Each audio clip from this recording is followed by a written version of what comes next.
Berjumpa lagi bersama Story Recap di sini. Dan di video kali ini kita akan melanjutkan spoiler pembahasan BTTH Season 5 episode 62. Buat kalian yang belum nonton episode sebelumnya bisa cek link di kolom komentar. Oke, tanpa banyak bacot lagi, langsung saja kita kupas pembahasannya.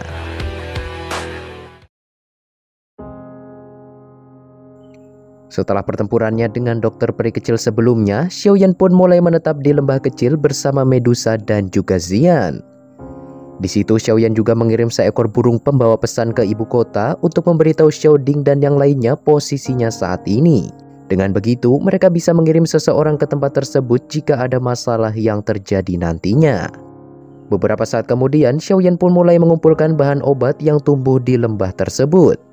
Setelah 3 hari, Xiaoyan lantas membawa semua bahan obat yang telah terkumpul ke dalam sebuah goa untuk memurnikan pil obat yang telah dia janjikan kepada tetua sudut hitam sekaligus teman-temannya dari Akademi Cianan.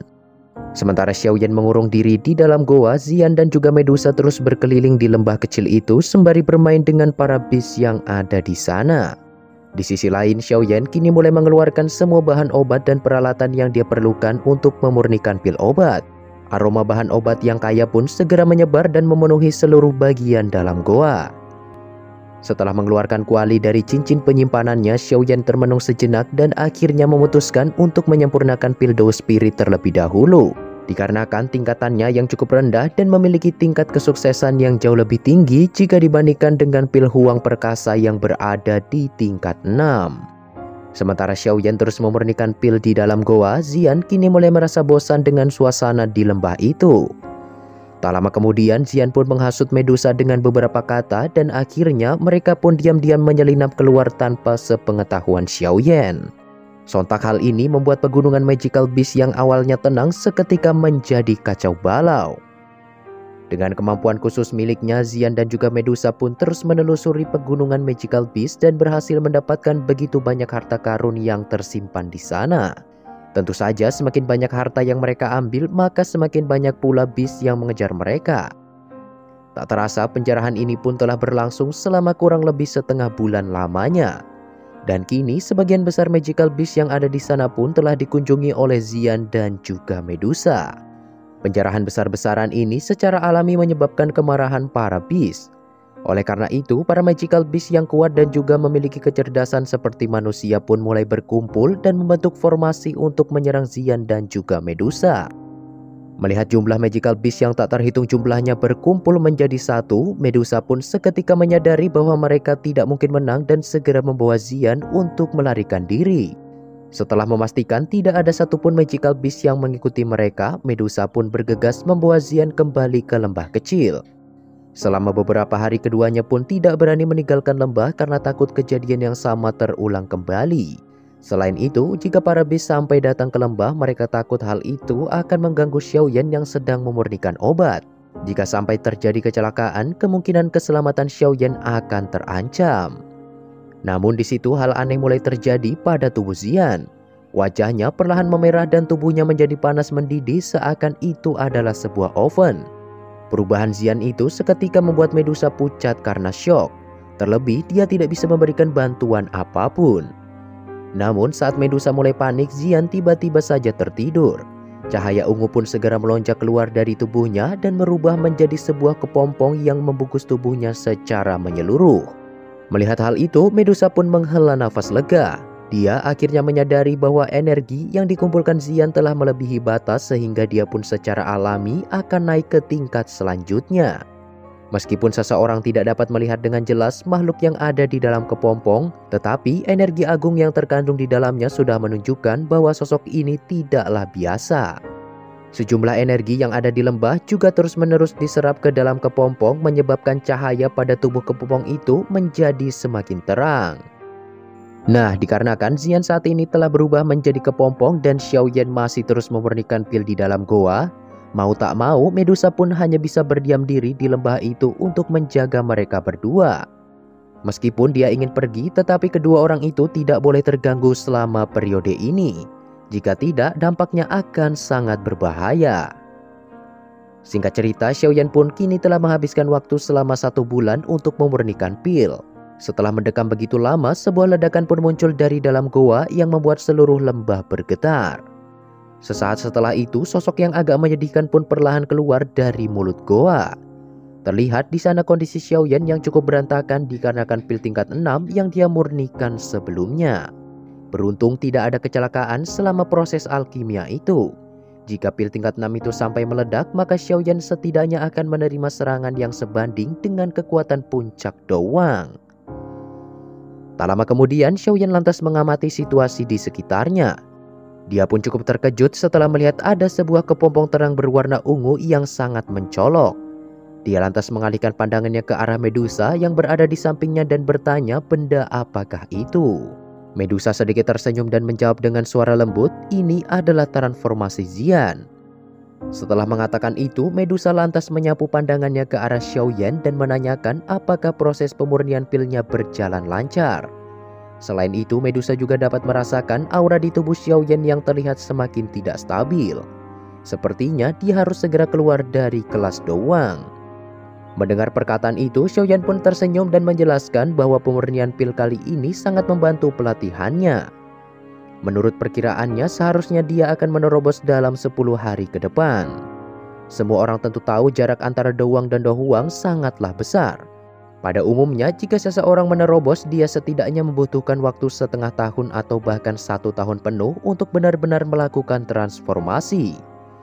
Oleh karena itu, Medusa menyarankan Xiaoyan agar segera melakukan retreat untuk yang kedua kalinya. Namun sebelum melakukan pelatihan tertutup, Xiaoyan berencana menemui utusan Xiaoding terlebih dahulu untuk bertukar informasi sekaligus memberikan pil obat yang telah dia sempurnakan.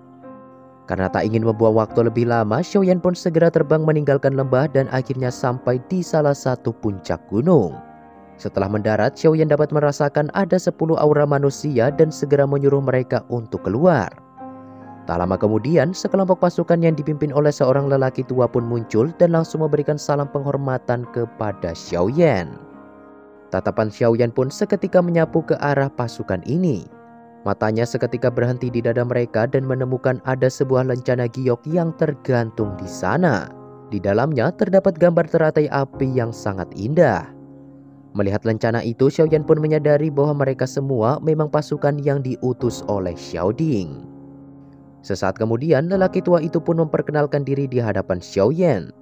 Dia lantas memberitahu bahwa namanya adalah Bai Liseng dan saat ini dia merupakan seorang diaken dari Aliansian.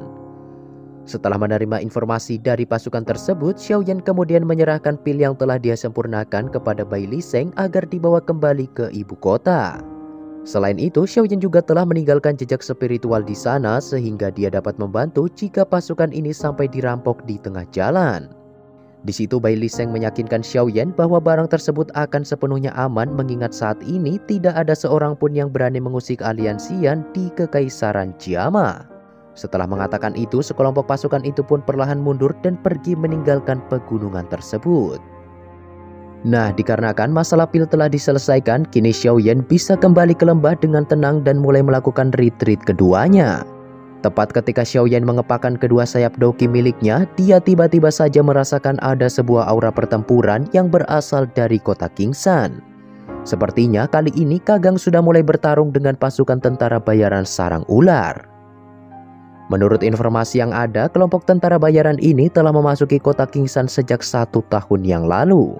Dan faktor utama yang membuat mereka bisa bertahan di wilayah pegunungan Magical Beast ini adalah karena dukungan klan He dari kota Blackrock. Meskipun reputasinya tidak bisa dibandingkan dengan 3 klan besar, tetapi mereka juga tidak bisa diremehkan. Hal ini dikarenakan klan He sendiri memiliki seorang ahli doang bintang 4.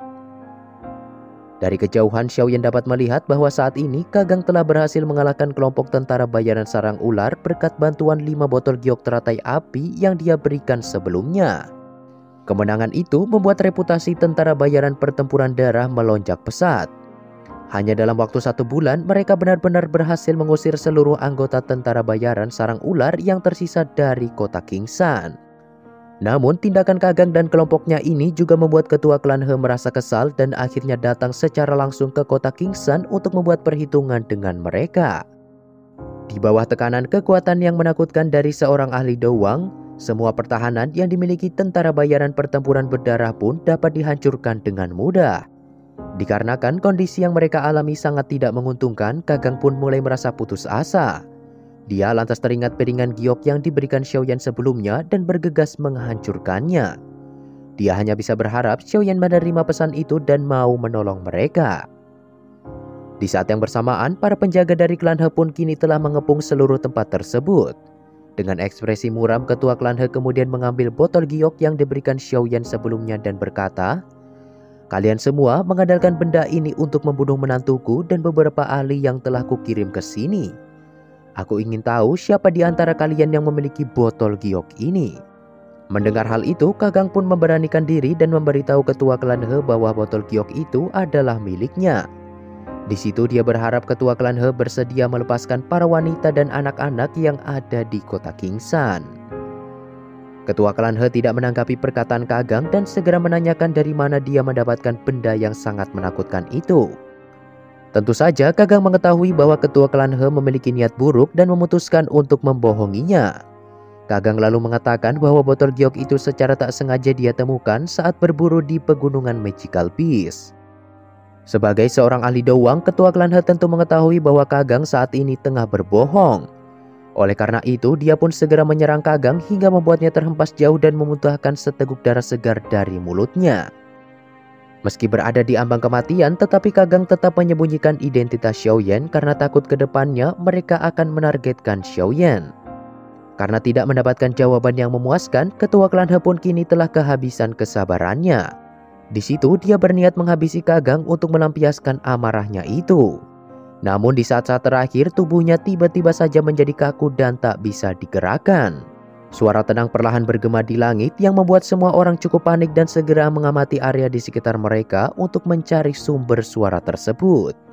Ekspresi ketua klan Hu pun perlahan berubah menjadi tegang.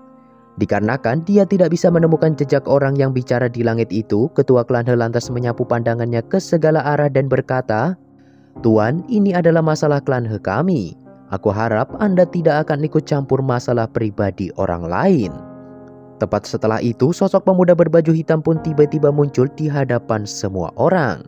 Melihat kondisi Gagang yang terluka parah, Xiaoyan pun segera memberinya pil obat sembari mengatakan, "Paman Gagang, kau bisa memulihkan diri dengan tenang. Hari ini aku tidak akan membiarkan seorang pun dari kelompokmu mati." Mendengar kata-kata arogan itu, ketua klan He pun merasa sangat marah.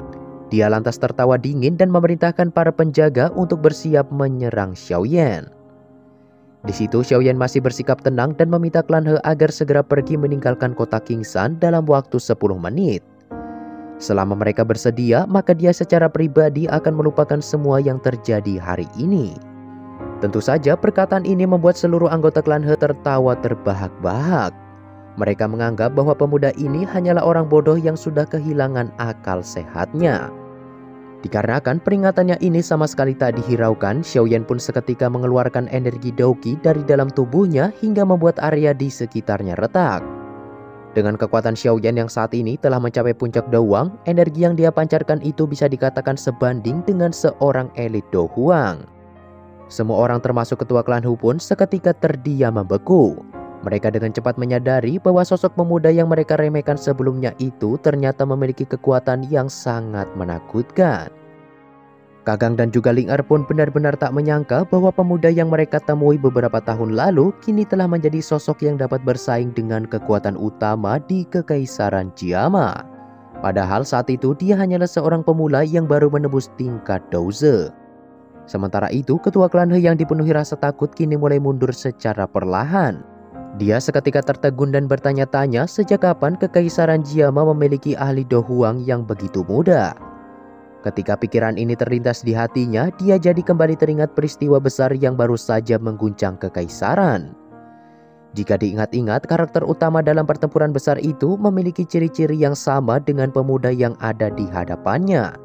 Sontak ketua klan He pun dipenuhi keterkejutan dan bertanya, "Tuan muda, apakah Anda adalah Xiaoyan, ketua dari Aliansian?"